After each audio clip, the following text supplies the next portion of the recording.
Welcome to The Longer Game, the only show that's dedicated to the future of retail. We bring on real-life people in the retail industry.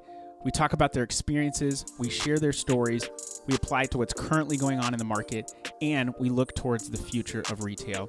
You could say it's Retail Reimagined. My name is Michael Marr. I run a customized, done-for-you service agency called Cartology that helps brands win on Amazon. Now, while my expertise stems in the Amazon field, we bring on a wide array of guests because retail is expansive. You've got e-commerce. Yes, you've got marketplaces like Amazon. You've also got brick and mortar that is evolving. You've got logistics. You've got technology, finance. There are so many aspects to retail, and it's complicated. So we're here to bring you the entire story. Do you think that you have an interesting story and you'd like to tell it on the podcast? Then go to thelongergame.com and fill out a form to be a guest on the show today. You can catch The Longer Game on any social channels: LinkedIn, Facebook, Instagram, Twitter, YouTube, and our website, thelongergame.com. We've got all awesome guests on this show, so that I will promise. Are you ready to hear more about the future of retail? Let's get down to business. All right, welcome everybody to the return of The Longer Game. It's no longer just The Longer Game, it's the return. We're back for season 2, and I'm excited because guess what? Retail's changed again. Who would have figured? So I'm excited for the upcoming season. We've got a lot of great guests, and I would say an even wider and more diverse audience of people in different aspects of retail, so that's really exciting. Joining me today is Carter Jensen, the Senior Manager of Global Commerce and working in commerce innovation at GMI, or General Mills Inc., if I'm not mistaken. Is that right? GMI is General Mills Inc.? Yeah, most people call it GM, and it's like, no, it's General Motors. We're GMI. And I learned that my first day I got here because my whole life I called it GM, and people it's not corrected true. you GMI. Yeah, people correct me real quick. Well, well, welcome to the show. Introduce yourself. Tell people what you were just eating, and then let's move on with talking about retail. Yeah, thanks, Michael, for having me, and welcome back to season 2, right? Yeah, it's weird that retail didn't take a break while you guys were away, but yes, here we are in the new world. I was joking, we jumped on and we're starting to record, and we were both kind of eating lunch, trying to make sure we had power to get through this. And you're eating a salad, I think, over there, and I stayed on brand, I think, and my camera's not going to be, but I am eating some Dunkaroos. And yes, some Betty what? Crocker Some Dunkaroos. Gushers. Oh yeah, and well, what was left of Gushers, I ate them all. But yeah, that some totally, General Mills favorites.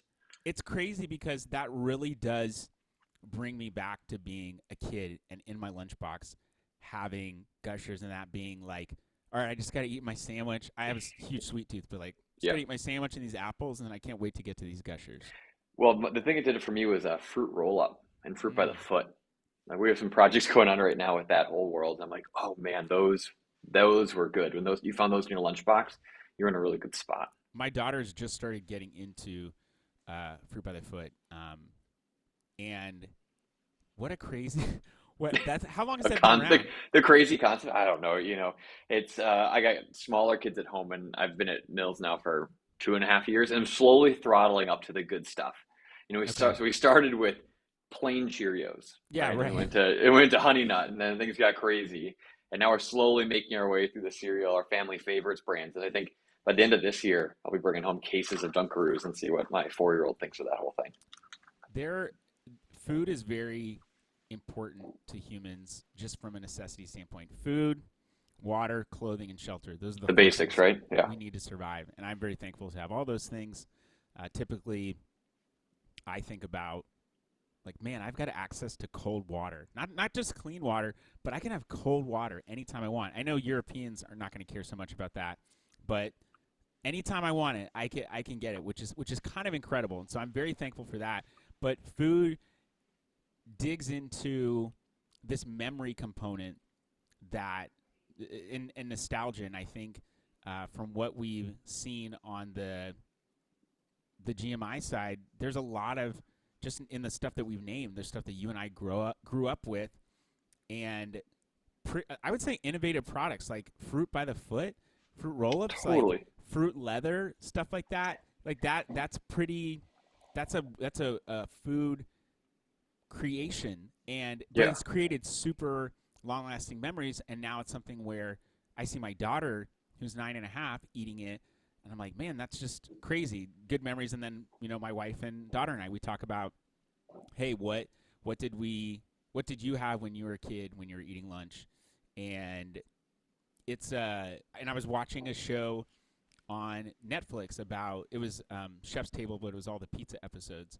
And Yeah. there was a woman who was Korean, and her parents immigrated to America, and she was born in America, but didn't really grow up with pizza, but went and had pizza in college when she was at Columbia, New York. And that Hmm. was like a big memory for her, and she became famous for putting kimchi on pizza. And so Interesting. her parents didn't even grow up with, it was not a food that was in their vocabulary. But where I Right. was going with that is she went to school with a lunchbox with rice and dried fish and kimchi and opened it up. And of course, kids teased her because it smelled different, it looked Yeah, of different, course. Yeah, yeah. and kids are ruthless and they They're they do horrible. that. Yeah. I know I teased other kids. I think it's part of any. It doesn't. I don't even think it's a. It is specifically a racial gender thing. Like if you're different than what other people see, they Kids are will they will brutal. pick they will pick that Brutal. out. I remember Yeah. my daughter looking at the being with my wife, and at the she's my wife is texting me this, but they were at like the deli counter, and this woman was like missing a tooth, and she's like, "Mommy, why is that lady missing a tooth?" I'm And sure she was very discreet about that comment as well, yeah, oh right? yeah, and my Yeah. wife was like, "Your daughter just said this." I was like, "Hey, that sounds like fun. How did it go?" And but anyway, this woman brought this lunch to school that was different than everybody else's, but that's Totally. a distinct memory for her, regardless of Yeah. the kids season. That's a very distinct memory for her, and so food takes this place. And you're now working at a company. That you said this whole industry is something that you were newer to, but now you're dealing with this nostalgia. Yeah. And in the commerce innovation space, how do we bring those products that people know and love to people in a way that's different now? Yeah, totally. And it's like joining, you think you kind of have an idea of what's going on, but you start looking at the 150-year history of just what we've done and getting to meet people from not only here at headquarters, but from our factories. It's like it's mind blowing, really, kind of the work and type of focus that goes into it. But to your point, there's not many companies who have more iconic brands that, and I don't say that to be you know, cocky or anything. I'm No, just like, yeah, it's just but it's you think true. about you think about the stuff that is at the center of, your family's table. A lot of times it's a General Mills product, which is crazy. In my interview when I joined, and since we've kind of spun off the Hamburger Helper brand, but for a long time it was known as the meal that could feed a family of four for $2, right, or a Oh, dollar at the my time, family of five right? ate that regularly. Hamburger Yeah. and sometimes tuna helper, which I was not such a big fan of. Mm. The tuna Each his fettuccine own, right? alfredo. Each his own, Hamburger I was all right? about.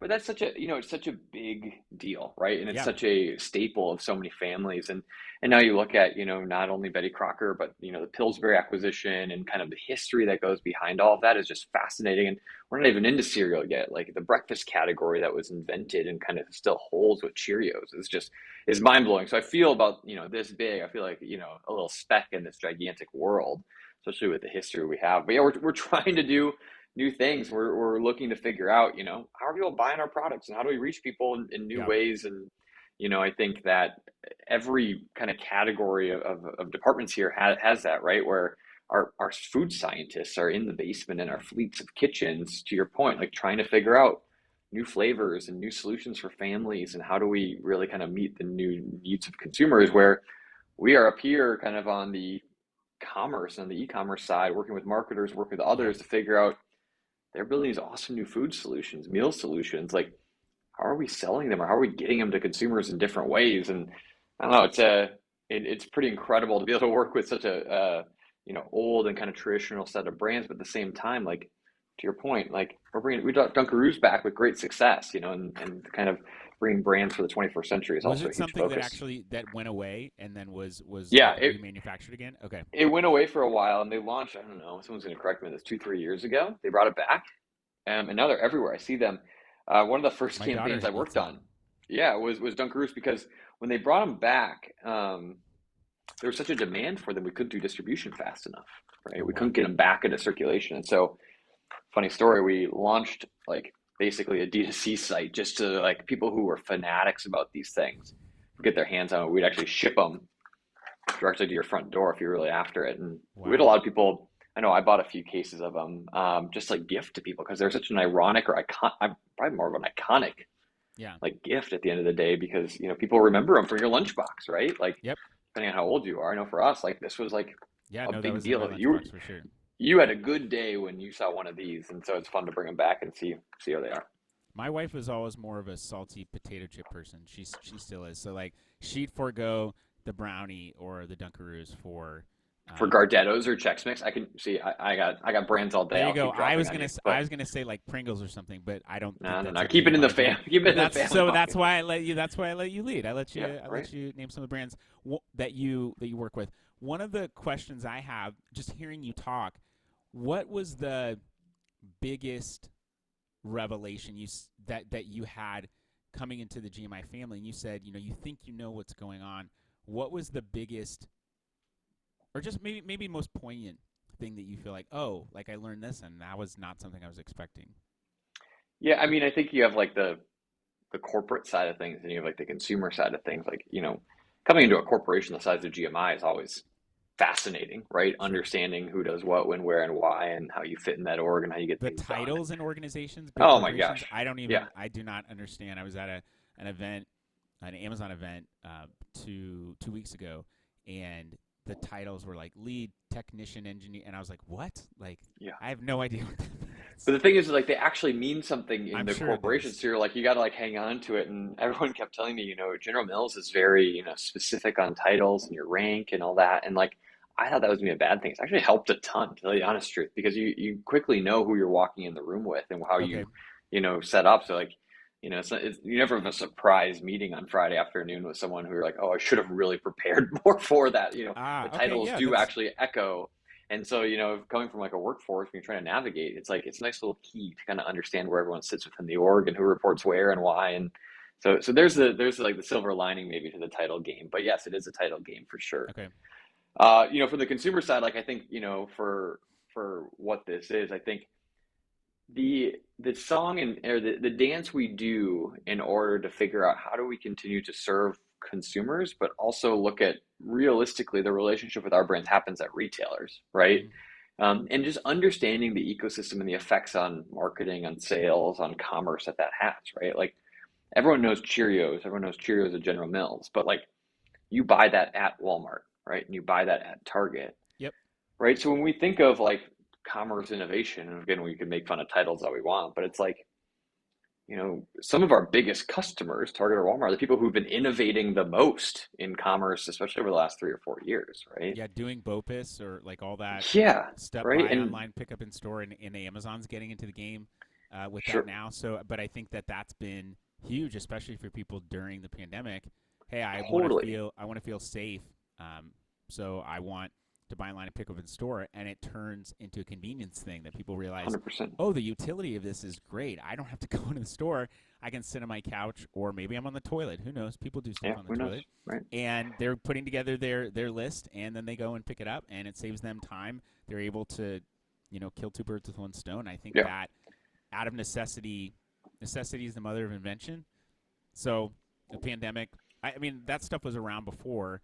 I know but not in the way. Kroger, I mean, look at the not innovation in that's the happened not in in the the last three adoption. years, right? Yeah, Well, and it was forced adoption. It was totally. Yeah, this is done out of a need for safety, and there was a huge boom that my agency Cartology saw on the food and consumer CPG side on Amazon because people were now realizing, oh, well, I don't want to go out to the store. I know Amazon exists. hmm Let's go and look for the stuff that I need. And so there was a huge opportunity for brands that were in a consumable space to grow during that year, and we were totally. able to leverage that for some of our brands and really help them to just skyrocket. We're talking about like 12 to 16% increase in e-commerce as a percentage of total retail sales just Yep, in Q1 to Q2 of 2020. yep. 4% doesn't seem like a lot, but when you look at the past 10 years, it was growing about a 0.5% or sometimes less per year. So that's 10 year, almost like 8 to 10 years worth of growth in a whole quarter. that's a big change and a big shift. Totally. And people talk a lot about Amazon being 40% of the e-commerce market, but even being a percentage like 12, 10%, like that's still a sizable amount. Well, you go back, that consumer kind of thing. It's like there's something really much more sure than the idea that Amazon's going to show up with your package, right? Like, and I think that Yeah. that was a huge thing as well, where there's so many unknowns, right? And the amount of work and investment, obviously, Amazon did to be able to deliver through kind of those uncertainties. Like, Amazon never slipped. Yes, he might have gone from 1 day or 2 days, but I know for us, just from a personal experience, like, your Amazon orders showed up, right? And that was I uh, heard of some people and we had orders that maybe were like starting to get into the 5 to 7 day range. interesting. Yeah. But and I talked with a lot of other like Amazon service providers about this as my colleagues. We were talking about, oh man, I'm like, man, my order's in here in 2 days, and it's like, wait, like I still have access to this thing. I'm doing all right, but it Yeah. was like you get used to and accustomed to the expectation that's there. Right. Once that changes and goes back, like it's hard to do that. Dial up internet. You want someone to now deal with 25 megabytes of upload speed, like With five people on the online all yeah, day with all doing that's Zoom. not going to work, right? Yep. Because our habits have changed, and so as innovation comes out, we now have to the consumer behavior changes, Yep. and you have to keep pace with that. So it's a little bit of a self-fulfilling prophecy in that consumers, when they order from Amazon, they know their product's going to show up in 1 to 2 days. They go now to direct-to-consumer sites. If you're still charging for shipping, or you're not getting it in there within, I would say 3 to 5 days, closer to that, You've been you could have forgotten. someone Yeah. bounce from your site. Yeah. Yeah. Yeah. And that's been back to the kind of the whole retailer side of things. It's been like, what's our place within that innovation, right? How do we look at our biggest retail partners as that partners, right? They're doing, the BOPIS, they're doing, whether it's close to instant delivery.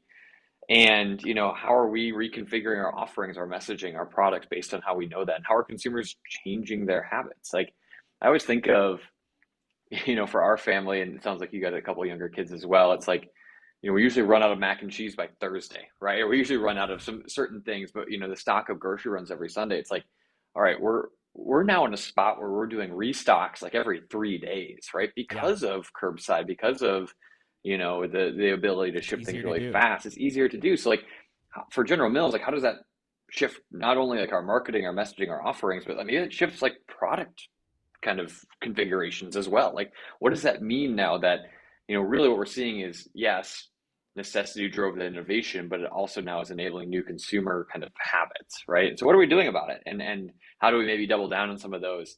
And then how do we start to figure out, okay, Target, Walmart, Kroger, crushing curbside, you're crushing kind of delivery, all that kind of stuff.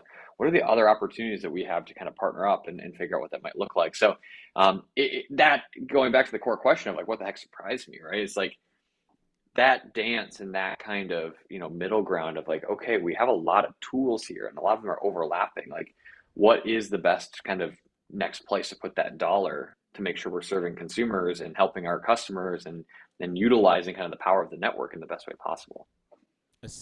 I've noticed this, a skilled company or a skilled talent. So be it a singer, an athlete, news anchor, whatever the case might be. When something looks easy, they're doing their job very well because they make you believe that it is easy and it's Hmm. not. And Right. so when you get into an organization like GMI and realize, oh my gosh, like there's all these components that go on behind the scene that actually make that stuff happen, that's crazy. And that's something that I believe as someone that works on Amazon with brands, I think a lot of people don't really, not just consumers, but brands that are wanting to sell and access people, they don't really or even service providers, if I'm honest, don't understand what Amazon actually is. Right. And it's a marketplace for sure, but at a core level, it's a very trusted brand that has a very complex and integrated distribution system. Yeah. We That used, is that is one of the biggest things that people don't understand, but it's in that distribution and those distribution promise fulfillments. Like you said, you get it in a day or 2 days. That's made the trust go up so that people are now willing to pay $120 a year to have access to, prime delivery, prime deal days like the new holiday deals, or prime fall prime day, whatever you want to call it, here coming up in October. Like those that trust is what is very that's the consumer piece that not a lot of people get, but I think that's really where the money's made, and that's where the connection is with the consumer. Yeah, and it comes down to the 120, whatever it is now, right? Becomes just this convenience tax that we don't even think about often, Yeah. right? And we pay that so that we don't need to think about it ever, right? We just know it's showing up. Like I think, often I don't find myself often tracking our Amazon orders because we Yeah. know it's going to be Or there, you're right? getting Right, updates on your phone. Hey, it's right, 10 stops away. You don't have to do that now.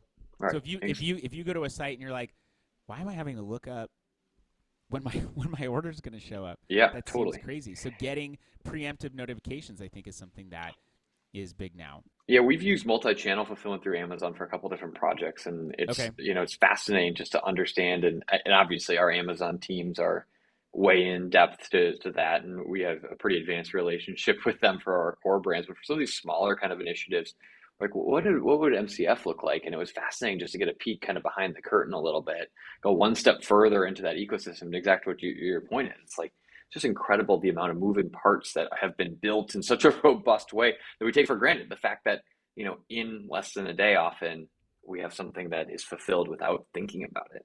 And you're ordering mac and cheese that you ran out of that morning, and by the time you get home from work, it's there, is now kind Or of this even a new TV. normal, I want a right? TV in 2 days. I don't need a TV. Nobody needs a TV in 2 days. Oh, but you But might you want, can get it. you But can you get might it. want one. Might want one. So you can But I get think it. it's the expectation though. It's not even like you Yep. want. It's just like you assume that it will be there, right?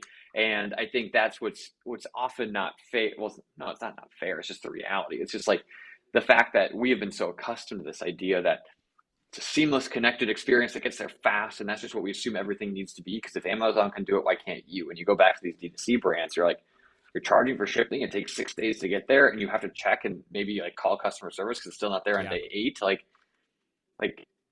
no, the bar is really high, not whether we like it or not, because of just like the constant kind of not gratification, but kind of like this constant assumption because Amazon's just drilled that into our minds. Where do you think large, like brick and mortar retailers like Target and Walmart, you said they're constantly innovating. Where do you feel like the past, let's say, 5 to 10 years, they've really pushed, let's say beyond BOPIS, things like that, where have they really pushed innovation that's also helped shape some of the consumer Yeah, well, expectations that are out there? small question. All right, it's a very broad question, I think, and we could talk about retail media networks. We could talk about kind of their new kind of first party data plays with all the different loyalty. We could talk a lot of different things. I think I did Ooh, a case. let's talk about that quickly.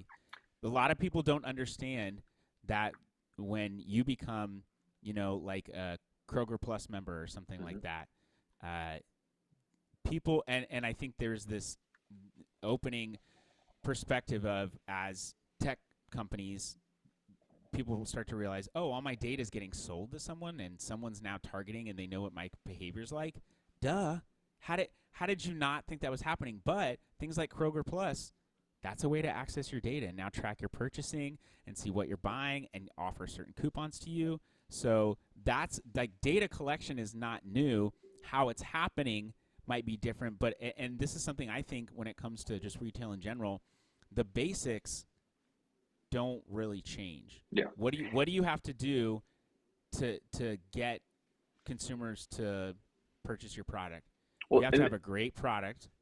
Number one, that's good real estate, whether it's in store, whether it's online. And the second thing is you have to get traffic to that. And in that loop, you have to tell a story yeah, that gets people hooked so that they can say, I want to come back and buy this mac and cheese again because my kids liked it and they identified the box as being blue or whatever the case may yep, be. They know it's easy for them to say, I want this thing, hamburger helper. I know that it's going to taste the same every single time. Hmm. that it's going to be a meal that I can serve that's going to fill my family up on a budget that's tighter than, maybe making a fresh lasagna or something. And it's time saving too. That was a big issue in my family. Was my mom worked, my dad worked.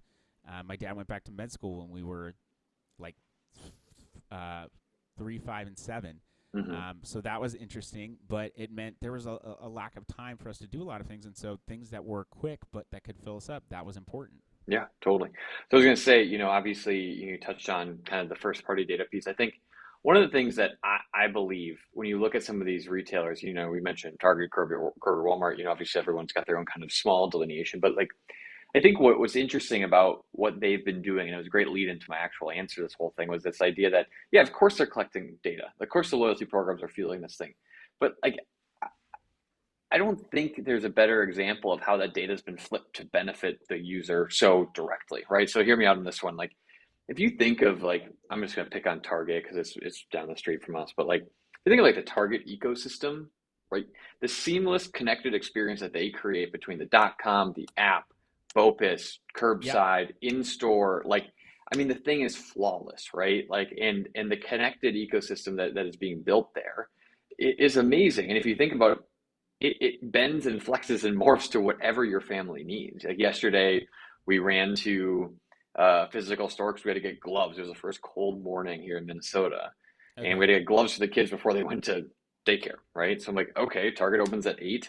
Well, the app knows the age of your kids. The app knows you've been looking at gloves. The app knows the price point you're probably looking for, and the app knows that you're in the store, right? And how that flexes and bends to accommodate a unique anomaly in needs is fascinating. And they're able to do that obviously through technology and the work they've done in the last 4 or 5 years, to your point. But also they're able to customize and personalize that in a way because of the fact that they know of everything that I've bought for the last 10 years of my life or whatever it's been. And that does benefit the end user. And I think 100%. and that's where them knowing more about your purchases allows them to say, hey, this thing's going to be 10% off, Yep. or you're going to get cash back on this. And that's where I think a lot of like, social media tech companies, platforms like Meta have failed because they have not utilized it to better help the consumer. It's been more about dollars Yep. and shareholders. And so I think that's a really interesting point that you bring up. It's not about it's about it's not about collection of data being good or bad. It's how do you end up using that data? Is it ultimately benefiting the consumer? And when you start to take the consumer, the person that's spending the money, out of the picture, no matter how big or small, I think you start to lose track of what is ultimately important. That's the Yep. same with anyone who's creating a product. What does our product do? Oh well, it feeds people. Yeah, but what does it actually do? It feeds people, and that's a necessity. But what's the bigger picture and what's the bigger story there? And that's where I think a lot of direct to consumer brands are picking up on that. They're picking up on the fact that they have to connect with someone to last. And a company like GMI, who's had Cheerios forever, my father-in-law has Cheerios every single morning Hmm.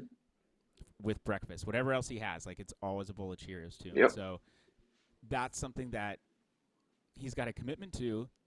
I don't think just a generic store brand is gonna work for him. He wants to have Cheerios, and being able to identify that could go back to his childhood. I honestly don't know how far that goes, but there's a bond that's there, and if you don't create that bond and it doesn't ultimately benefit someone, they don't feel good about what they're doing. Just think about the like Honey Nut Cheerios.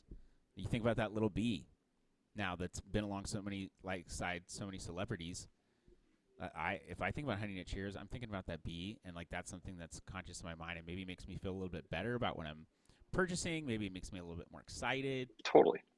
But there's something to latch onto other than just I eat food. Yep, 100%. And that's where it's like, we've worked really hard to make iconic brands. The fact that a lot of people eat Cheerios every morning because that's what they've done, right? And I think what we're trying to figure out is and continue to build upon is like how do we continue to do that based on the new tools and technology that we now have at our fingertips, right? Like how do we bring that to life in new ways that now, yes, we invented Saturday morning cartoons with 30-second TV ads, and that was how we built a lot of these brands. But now that toolbox is a lot more full, right? We have a lot of Yeah. tools, we have a lot of new capabilities, we have a lot of things at our fingertips. So like, what are we doing in order to continue that momentum and reach new users and serve new users in new ways and help our new brands kind of get to that point? Yes, we can ride the wave of Cheerios and our iconic brands, and they continue to be iconic. But how are we continuing to kind of shift that mix a little bit to not only help them in the new world, but also help some of our smaller brands kind of get up to speed? Talk about some of those smaller brands. They're having to leverage digital platforms a lot more because it's easier to scale those. I think Yeah, why a direct to consumer brand can sell on their website and have direct access to someone, or utilize a marketplace like mostly Amazon, but maybe Walmart Walmart.com. 3P, yeah, Um, yeah, they can start to utilize those. It's easier to get up and running. It doesn't mean you're going to necessarily be profitable right away, but it's right, easier to get up and running than getting into a retail channel and totally. creating a big brand and like, oh, this doesn't end up working and it flops. Like it's Yep, better to do it on a couple $1 million scale than like 100 million. So talk totally. about some of those new brands and what maybe what some of them are and what things you're seeing work or not work on that site. Yeah, so, we, like many major CPGs, have kind of an incubator program, right? Where we are taking founder teams, right, and putting them against a consumer challenge and they're building products, which it always blows my mind, right? You have a food engineer, kind of an insights person, all coming together to create new Yeah. food, right? And it's incredible. Excuse me. But what we're seeing is that they're actually using commerce channels or new digital channels to like prove out the fact that they've done it right. Okay. You can pivot on a dime when you talk about launching in a 3P marketplace or D2C, where you're like, maybe that assortment wasn't right. Like maybe the brand doesn't hit. Maybe our CTA isn't real, right? Yeah. And that's what we're really looking for. You're able to get data quicker and you're able to, like you said, pivot or make adjustments quicker than, hey, I know people who were in the retail side of things and tracking something like how effective was this ad or promotion. It was, hey, we have to have a certain coupon code that we can then track and say, oh, this was used in this magazine or this was Right. used at this retailer, and so now we know it was effective.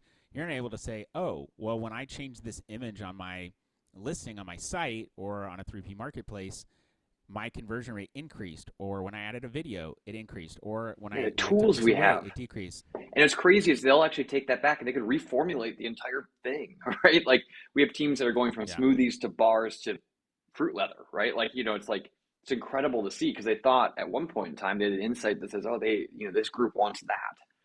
Oh, actually, we got a ton of feedback both for like quantitative and even qualitative, right? You have people reaching out and telling you. It's like, actually, this is a problem because we run out of it by Monday afternoon and the kids can't open the bottle.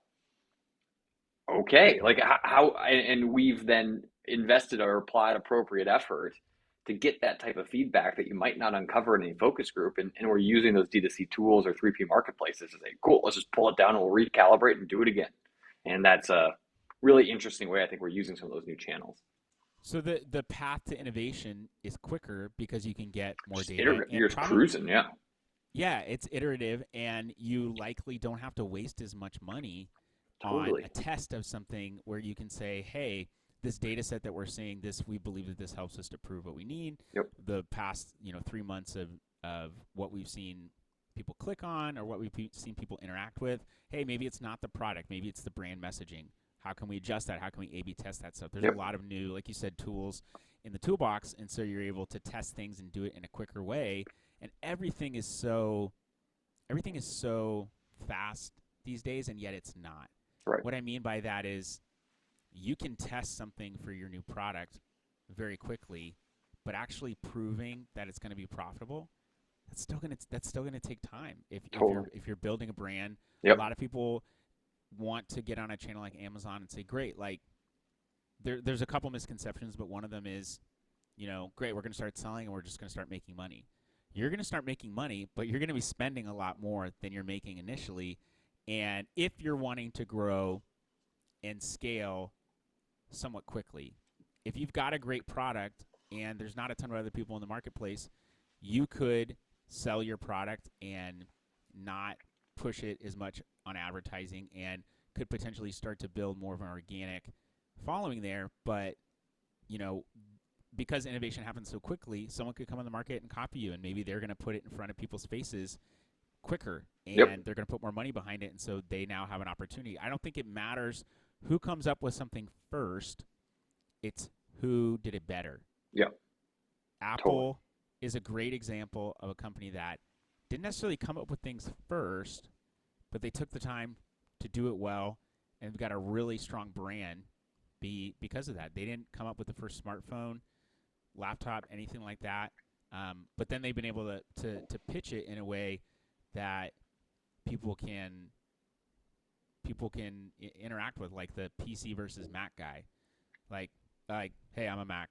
I'm a PC. I'm really frustrated and things are going bad. And Mac guy's like, Justin Long's like, yeah, things are good over here. Yeah.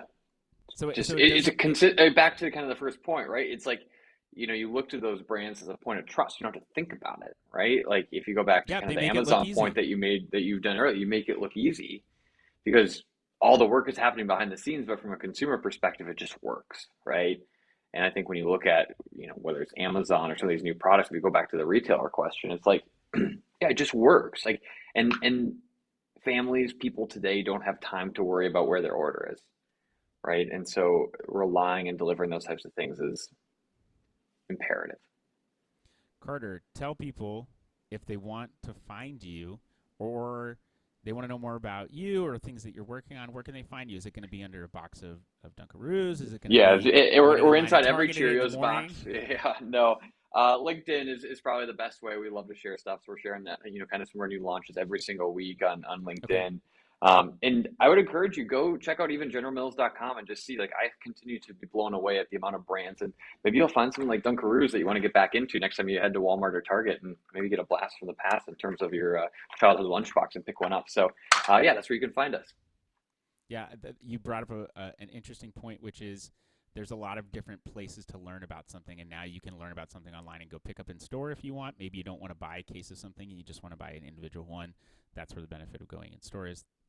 Man, retail's crazy, people. Thank you, Carter, for joining us. Everyone, this is the longer game where we talk about the future of retail, and the future of retail is omnichannel, and it's happening now. Thank you for joining us. Get the hell out of here.